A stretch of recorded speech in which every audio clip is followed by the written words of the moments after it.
And what would you say were the most useful elements of OBA, evidence-based accountability, that you used? What were the real drivers that helped you deliver that change? I think it was, again, using outcomes is the focus. Yeah. I think it's the way you approach it. Traditionally, but to some degree, you start with, quite often you'll start with the resource you've got. Yeah. What is the resource you've got? Yeah. What is it you're trying to achieve? And you look at the resource, you look at the staff, you look at the system and structure, and you think, okay, well, with that I could do X, Y, and Z. And then you galvanise that into an activity, you determine the outputs, and then you get to the outcomes. Yeah.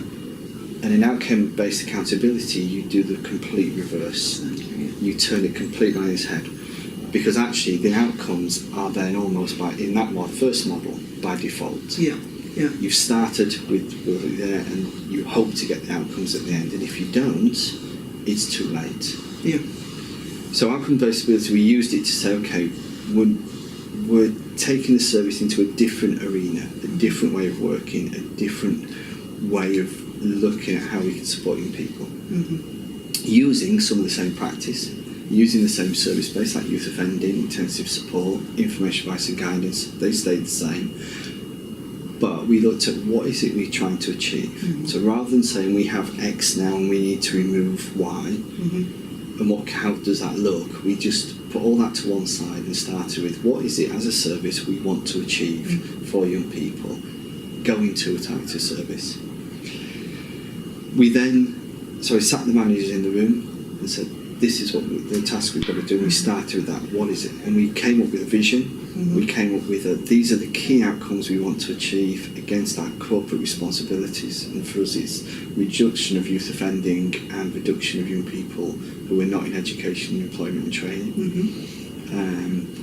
So we said, if there are two corporate targets, this is what we want to achieve. Our job is to get young people to be successful adults. So we looked at the emotional well-being of young people, their self-confidence, self-resilience, ability to develop skills, opportunities to test themselves. We looked at all the things we wanted to achieve as a service and listed them through. Yeah. And we said that was the outcome, sorry. And what we then looked at is what is the impact we would want to make off those outcomes. Yeah. Because we can achieve an outcome, but the impact can be something different as well. So we were very clear on what impact we wanted to make by achieving these outcomes and cross-reference the two to make sure that they sat, that if we really wanted this impact, we had this outcome. And then we got very sophisticated and split them into two, intrinsic and extrinsic. Yeah. So intrinsic was pertinent to the person, the individual. He said that we wanted to build their self-confidence.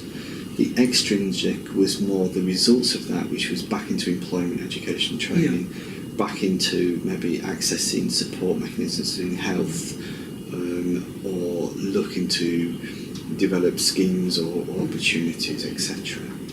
And the reason was that is because we always had there can be a difference between what you'd hope to achieve for the individual and what you'd hope to achieve as a corporate target. Yeah, yeah. And the classic example is the young person that doesn't want to be in education, training and employment, they want to travel the world. Yes, yes. Their own personal ambitions. And and what it means to them in terms of their quality of life. Yeah. Exactly. And we want to achieve the same outcome, better resilience, self-confidence, ability to cope and support themselves.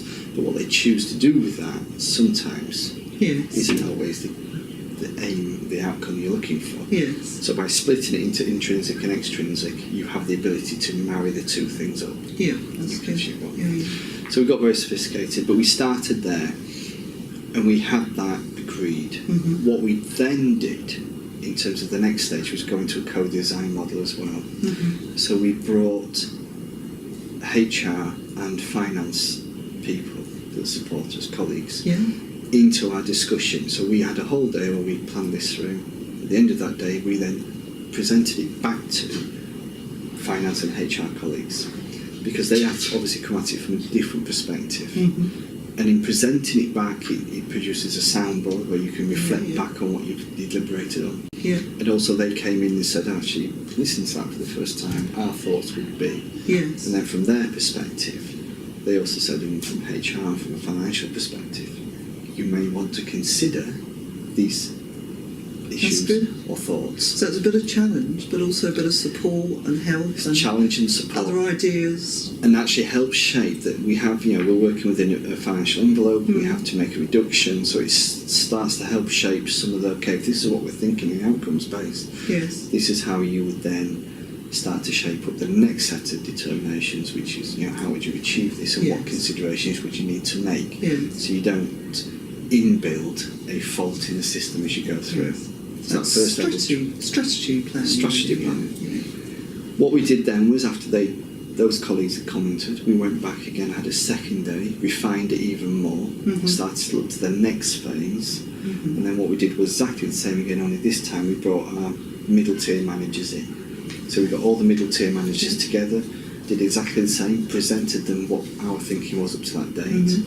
We didn't put financial figures around it or resources around it. We just said, these are the outcomes, this is what we're trying to achieve, this is our thinking in that, what do you think?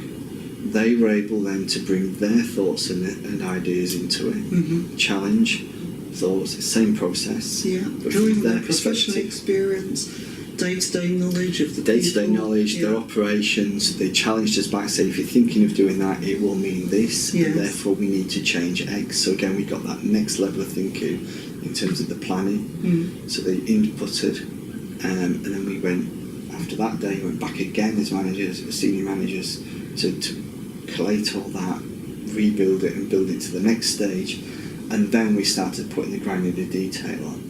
So having had the impact, the outcomes, and the consideration of what we need to do to achieve that in terms of the outputs. So we started then with what would this produce? If we wanted this outcome, and we're confident we want this type of activity, what outputs would we want? So let's try and kind of get a sense of your contribution as a council, as a team, to deliver something bigger. Absolutely. So if we want to build young people's self-confidence, who for? How many? How many can we have in the system at one time? What's our capacity against our resourcing? So you look at the outputs, right? Priorities, I guess. Priorities. Who? Why? What? Where? Or start asking all those questions. That gives you a development of outputs.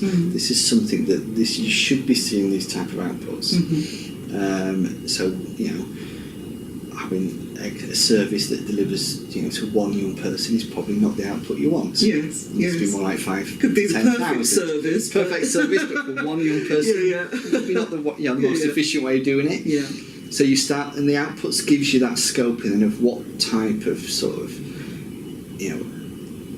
results you'd want to see within a yearly basis. So you've got a frame in there. Then you go to, okay, if these were the outputs, then you start to determine what activities will get you there. So what activities can we put on? What activities can we utilise? That isn't what we do now. This is all from a blank piece of paper perspective. In order to achieve that, this is the action plan. I suppose you're getting out to the action plan. What does it actually look like in terms of who does what? And that was what was really important with the co-design bit, that actually, even though we hadn't asked those questions specifically of the staff and FHR and financial colleagues, they automatically, in their reflections back, gave us indicators around this. So we had that information to draw on as we developed each stage. It was not asking them that question, because that confuses, I think, the issue in terms of takes it away from the outcomes. If they start getting to the granularity and detail that they know, that's not what we're after. We just want their perspective. So keeping them there, but it obviously gave us all that to draw from. So when we lit a list of outputs, we'd want to see this many young people through the system, this many young people in these arenas, being delivered these type of interventions and type of activities. And that gave us a shape then to say, okay, so if we were going to do all that, what structure would we need to support it? Now here is where the real benefit of outcomes-based accountability kicks in, because what happens then is you start building the structure to that. And what we found is, in one layer of management alone, or one layer of low-level management, we could remove £500,000 of cost, because actually that bit of the system supported the old mechanism. And although if you'd gone at it the other way, it would have made sense that they could equally have supported the new system. Mm-hmm. When you looked at it from outcome to activity to outputs, they weren't needed. Yeah, yeah, And we took £500,000 of cost out of that one level alone. yeah. So it's form following design and function, what you're trying to We achieve. didn't plan to do that. We didn't rather say, than just moving from where Exactly. you are.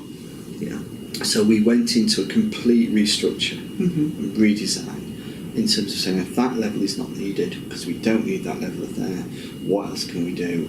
And we went through it systematically like that. We built the structure around what we wanted to achieve, Mm-hmm. and keeping the best bits and losing those that we were proven then to be ineffective or not Yeah. required. Yeah. And that is incredibly difficult when you then put names to that. Yes, because it's kind of a painful process, Very isn't it, painful. for the people involved?